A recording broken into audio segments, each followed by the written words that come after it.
just might it at a good price. But not to worry about us, we've already been caught. have you seen any Delicate sauce. Delicious. And can you answer our question?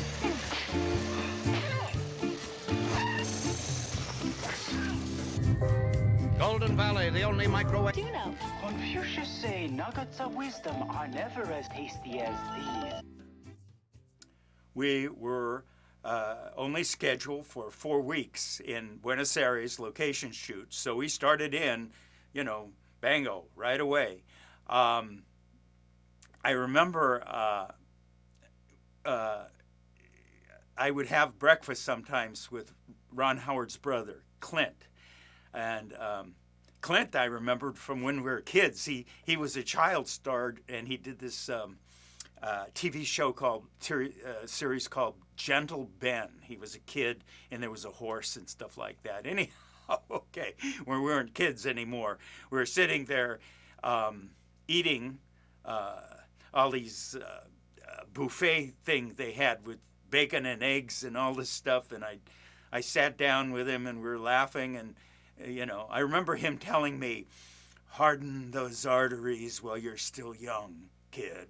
Okay, so anyhow, we would get on a bus, and one bus would be for the actors, and one bus would be for the crew, or else sometimes we had vans with the actors, and we would head from the hotel to it was a plant, an auto plant that they were using for the American plant, which is part of why, they were shooting in Buenos Aires, not only just to save money, because the difference in the valuation of the dollar against the Argentina money, but also they got use of a Fiat Peugeot car plant that was there in Buenos Aires on the outskirts. An old plant that produced these cars. I'll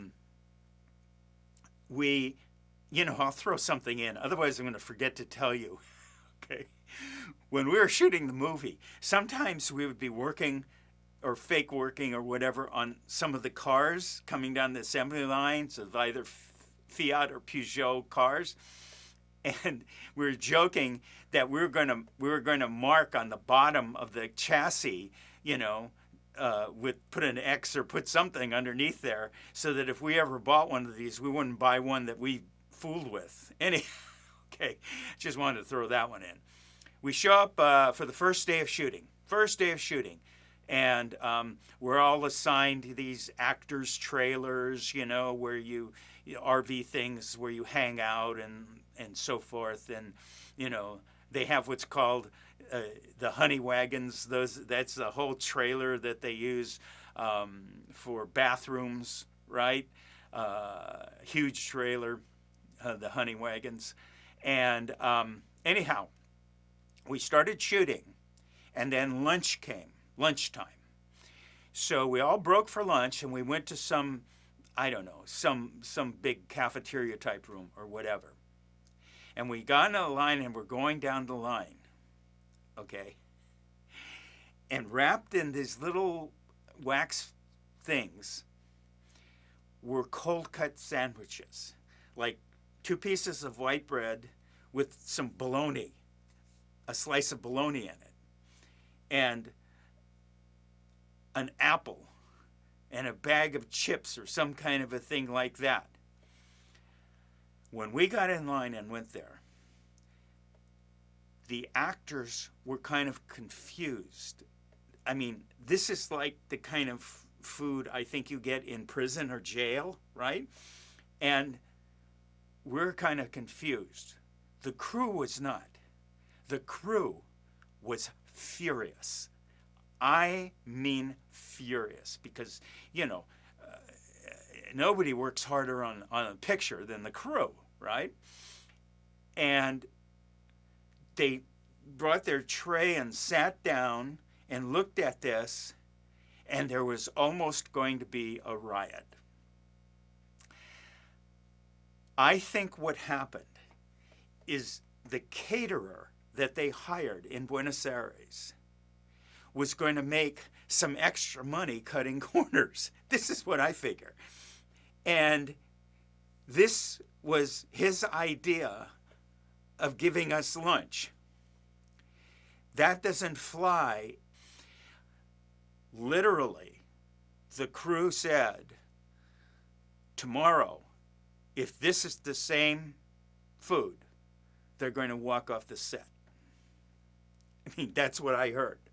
Okay, and they made it very clear that this was unacceptable.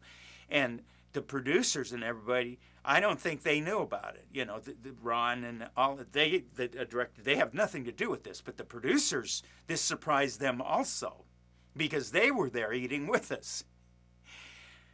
Huge, shall we say, explosion for that caterer, right? We could see him in the corner going, you know, as they were yelling at him. So anyhow, the next day, just to fast forward, the next day for lunch, they had a huge barbecue pit thing with, you had your choice of chicken or steaks. Steaks are huge in Argentina. I'll talk to you about that later. It's just huge. I guess they have a lot of beef there, right? Anyhow, that and garlic bread, I don't know, all this stuff. It's a big barbecue thing, okay, with salads and everything. It was totally different on day 2. Then we started to work. We get into the factory, which is a working, real factory. Okay. What happened is, at 3 p.m., all of the workers, the real workers, there was a bell or a buzzer, like that, at 3 p.m. sharp. And they all ran. I don't mean walked quickly. I mean they sprinted towards the time clock thing, right? You know, to punch out for the day. I'm thinking, man, these guys really want to go home, right? That wasn't what was happening. It turns out, 3 p.m., the buzzer rang, they all punch out. They were running to punch out to get out to go to their second job. That's what that Buffalo Stampede was about. Boy, you don't want to get in their way when they're running towards you either. That factory, working in their filming, was dangerous at times. A number of times people got somewhat hurt. There is no OSHA safety there, okay? It's kind of like combat survival, okay? Well, I'm exaggerating. Well, maybe a little, but hot rivets, when we were filming some things and they were still working before 3 p.m., right? And they're working, they're in the background work. Hot rivets sometimes would fly across the location like a bullet. A red rivet going like that, okay? That didn't happen all the time, but it did happen. I saw it happen. In fact, Clint Howard got hit with one. And during the shoot, he and I got sent to the doctor in Buenos Aires, the Argentine doctor, to get tetanus shots. He got hit with a rivet. I was buying a pair of Italian handmade shoes, loafers, for $45. I'll tell you more about some of the shopping later. But anyway, I put my foot in it at the shoe store, and there was a nail in the sole part, and I got stuck with a nail in my foot as I was trying on the Italian handmade loafer. So Clint and I got sent to the doctor, and in 1985, they were still using the two-shot system, you know, a booster and a whatever, or a whatever and a booster. I don't know what come first, but 2 shots, right? 2 shots. I'm thinking what's coming ahead. 2 shots instead of, like, you know, in this country, you just get 1 shot in the arm. There, he and I go to the doctor, and we're told to drop our pants and bend over the couch or whatever, the table. So Clint and I are bent over the table, and we're looking and laughing as he's, you know, giving us our tetanus shot, okay? So don't tell me there wasn't any danger there.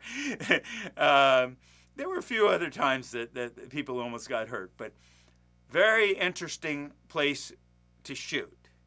The toilets were not toilets that you sit in. They were holes. And I remember going in there on a break, you know, so the actors, right, are in the thing, and it's a long walk back to the what you call it, the you know, the actors' trailers or the honey wagons. So instead, we just went into the to the men's room in the factory, and there was no potties. There was just holes in the floor. And one guy said, "I'm not going to do it." And I go, "Well, you know, okay, you know." He goes, "What if I fall in?" You got a good point there.